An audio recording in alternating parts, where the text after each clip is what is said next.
बिस्मिल्लाहिर्रहमानिर्रहीम। अस्सलाम वालेकुम नाज़रीन कराम, मैं आप सबको वेलकम करता हूं आज की एक और वीडियो के अंदर। नाज़रीन कराम, ये क्या हो रहा है? बहुत से लोग हैरान हैं और परेशान भी हैं कि मेज़ान सॉवरेन फंड का मुनाफा फरवरी 2025 में इतना कम क्यों हो गया है। क्या वाकई इस्लामिक सरमायाकारी के इस मशहूर फंड में इतनी बड़ी कमी मुतवक्के थी, या फिर ये कुछ वक्ती हालात की वजह से हुआ है?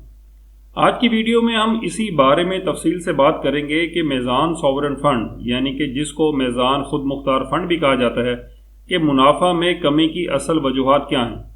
क्या मुस्तकबिल में इस फंड का मुनाफा वापस पिछले रेट्स पर बहाल हो सकता है, या फिर सरमायाकारों को अपना पैसा किसी और फंड में मुंतकिल करने के बारे में सोचना होगा। अगर आप भी मेज़ान सॉवरेन फंड में इन्वेस्टमेंट कर चुके हैं या फिर करना चाहते हैं तो इस वीडियो को आखिर तक देखें, क्योंकि यहाँ हम इन तमाम सवालात के जवाब देने वाले हैं जो आपके जहन में घूम रहे हैं।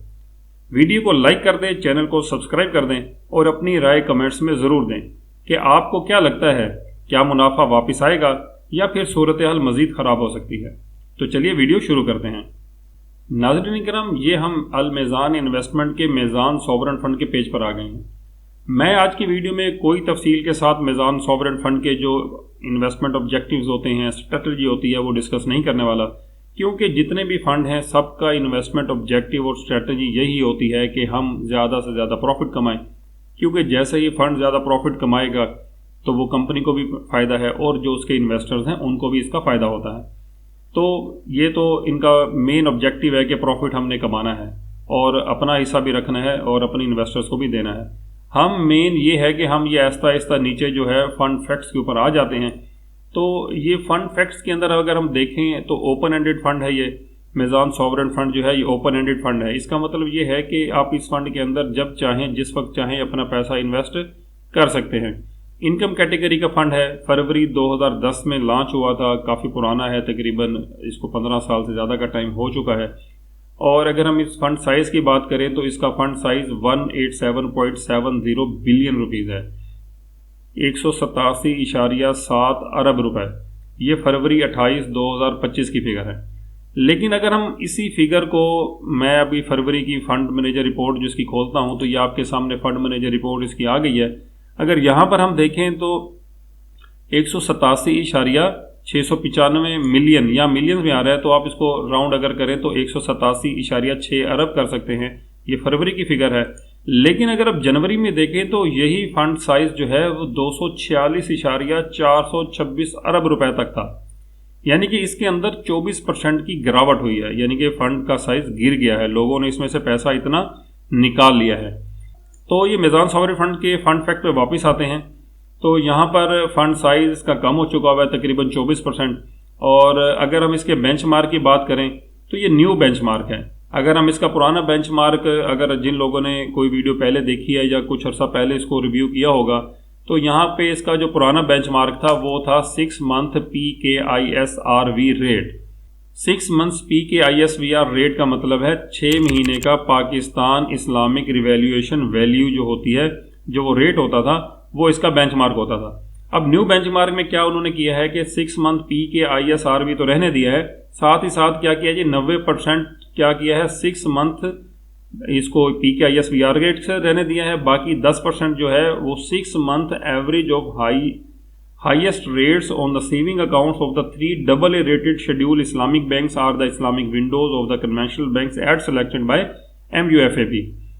तो अब इन्होंने क्या किया है कि PKISVR को जो बेंचमार्क है रहने तो वही दिया, लेकिन 90% ये रहेगा, 10% जो है वो 6 मंथ का जो इस्लामिक बैंक्स AA रेटेड होते हैं या इस्लामिक विंडोज हैं जो कन्वेंशनल बैंक्स की, उनका जो रेट होता है 10% उसको शामिल कर लिया।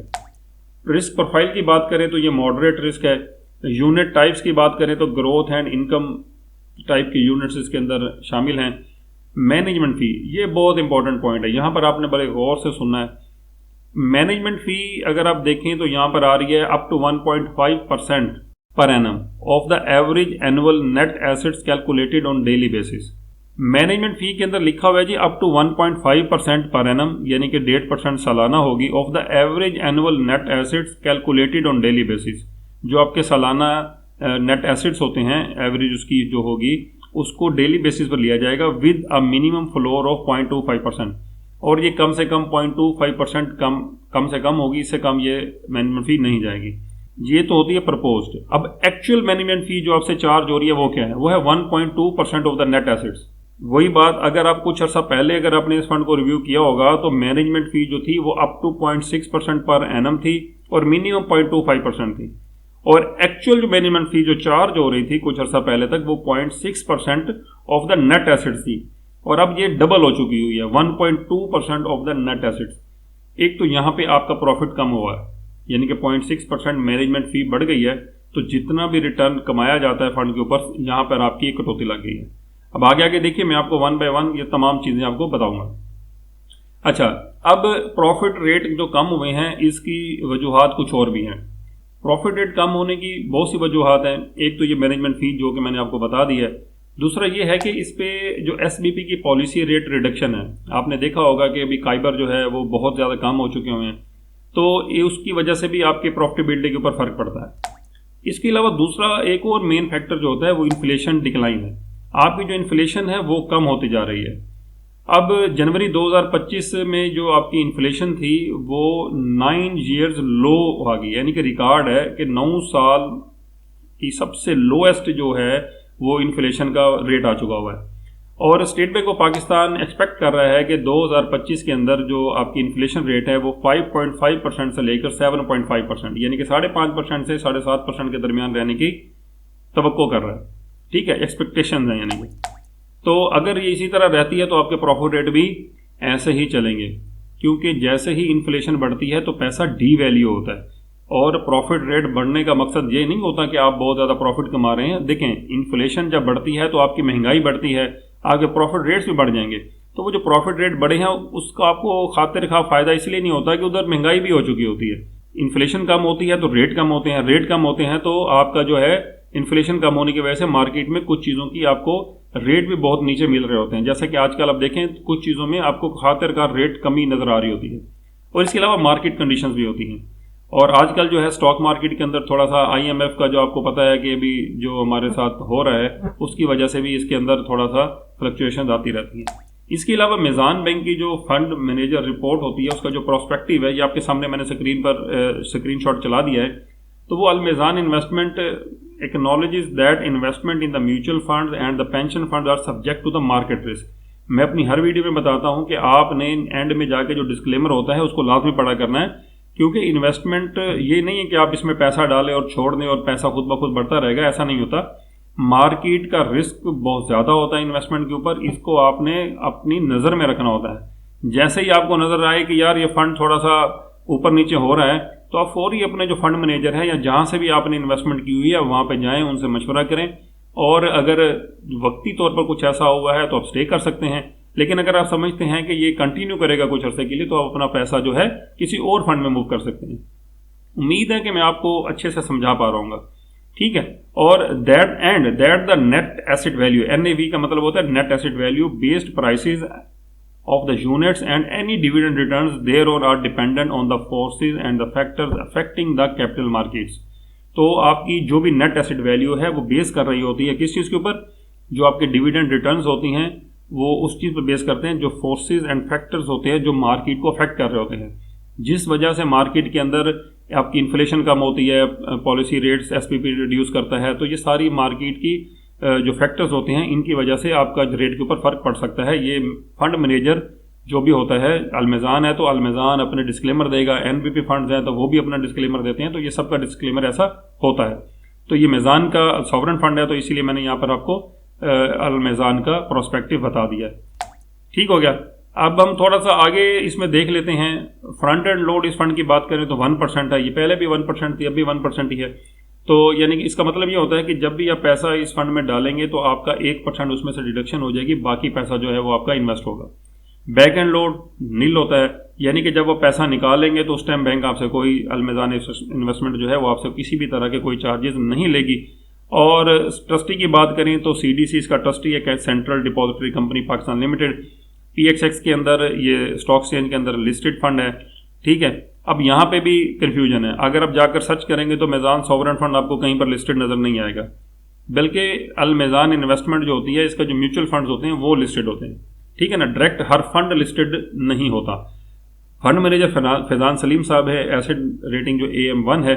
तो बेसिकली बाकी तो इसमें डिस्कस करने वाली कोई चीज़ नहीं है, नीचे ब्रोशर्स भी हैं। अब हम इसको डिस्कस कर लेते हैं इसकी परफॉर्मेंस कि भाई अभी तो इसके प्रॉफिट रेट कम हुए हैं, तो क्या माजी में क्या था और फ्यूचर में क्या होने वाला है, थोड़ा सा हम इस पर भी एक नज़र डाल लेते हैं।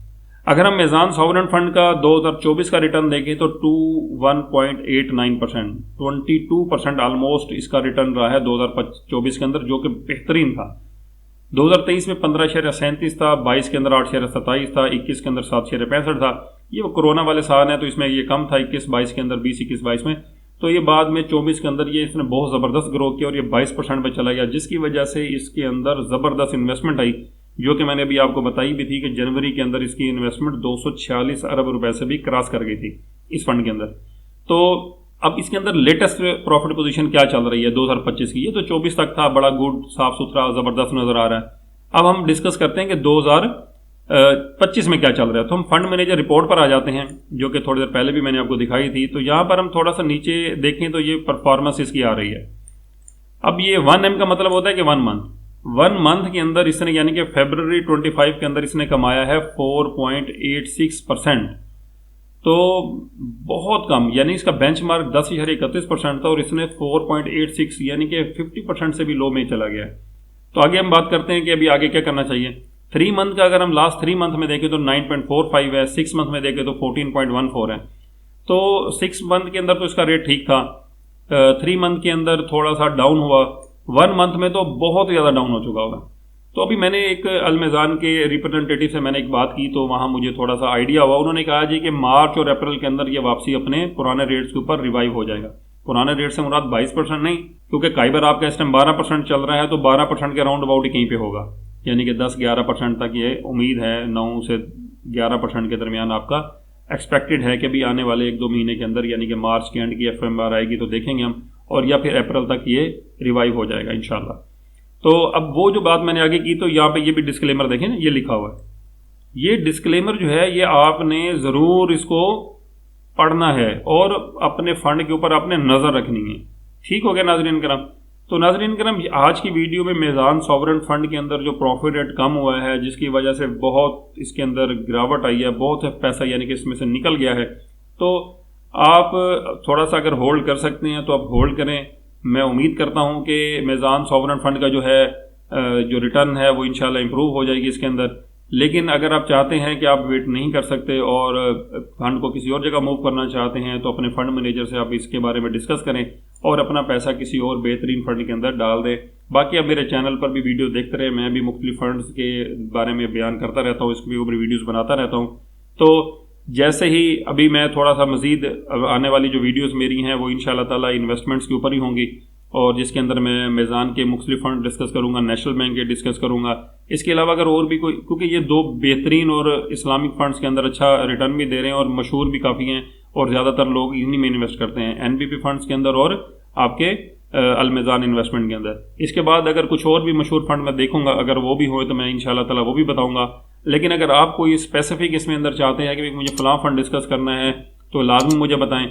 मैं इंशाल्लाह ताला इस्लामिक फ़ंड्स के बारे में हर तरह की इन्फॉर्मेशन आपको देने के लिए तैयार बैठा हूँ, और जो भी कमेंट्स में ज़्यादा मुझे बताएंगे तो मैं आपको इसके बारे में भी बताऊँगा। मज़ीद ये है कि आपका भी किसी तरह का सवाल बनता है जो आप समझते हैं कि अभी इसमें डिस्कस नहीं हुआ और आप मेरे से पूछना चाहते हैं, तो आप कमेंट बॉक्स में कमेंट करें। मैं आपके तमाम सवालात के जवाब इंशाल्लाह ताला जल्द से जल्द देने की कोशिश करूँगा। अब मैं आपसे इजाज़त चाहूँगा, अगली वीडियो तक के लिए इंशाल्लाह एक और ज़बरदस्त वीडियो के साथ फिर मुलाकात होगी। तब तक के लिए मुझे इजाज़त दीजिए। अपना और अपने प्यारों का ख्याल रखिएगा। अस्सलामु अलैकुम। पाकिस्तान जिंदाबाद।